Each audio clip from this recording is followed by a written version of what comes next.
കാസർഗോഡ് ജില്ലയിലെ അനന്തപുരം ക്ഷേത്ര സമീപത്തെയും കർണാടക അതിർത്തി പങ്കിടുന്ന ബായാർ പാത്തക്കല്ല് പ്രദേശത്തെയും ചെങ്കൽ ഖനനം പ്രദേശവാസികളെ പ്രതിസന്ധിയിലാക്കുന്നുവെന്ന പരാതിയുമായി സാമൂഹ്യ പ്രവർത്തകൻ കേശവ നായിക് രംഗത്ത്.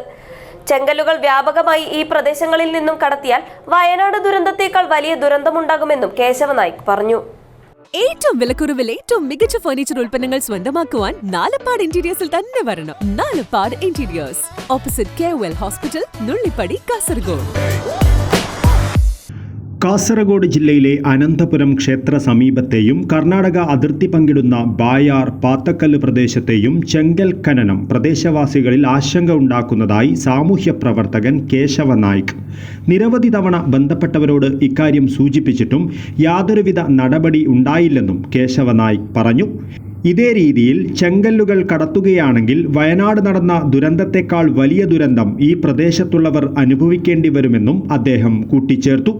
അനന്തപുരത്തെയും ബായാർ പാത്തക്കല്ല് പ്രദേശത്തെയും പ്രകൃതി വിഭവങ്ങൾ സംരക്ഷിക്കുവാൻ അധികൃതർ മേൽ നടപടികൾ സ്വീകരിക്കണമെന്നും കേശവ നായിക് ആവശ്യപ്പെട്ടു.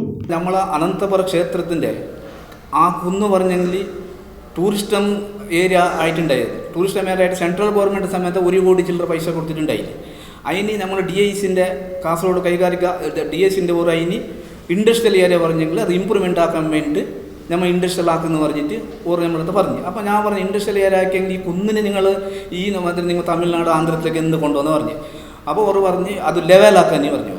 അപ്പോൾ ഈ ലെവലാക്കാൻ ഈ മണ്ണിന് കൊണ്ടിട്ട് ആന്ധ്രാപ്രദേശ് ചെട്ടിനാട് സിമെൻറ്റ്, നമ്മളെ കേരളത്തിൽ മലബാർ സിമെൻറ്റ് ഇതിന് കൊണ്ടുപോകണം. അതേ രീതി നമ്മൾ പാതക്കൽ ബായറിലുണ്ട്. പാതക്കൽ ബായറിൽ ആടെ സമയത്ത് ഈ മണ്ണ് ദിവസത്തിന് ആടുന്ന് 40 വണ്ടി പോകുന്നു.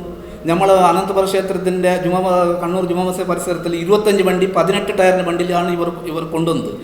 നമ്മളെ കാസർഗോഡ് ജില്ലേൻ്റെ എല്ലാ വിവിധകളിൽ നിന്നും ഈ വലിയ വണ്ടി തന്നെ കൊണ്ടുവന്നു, ചെറിയ വണ്ടിയല്ല. News bureau, Kasaragod.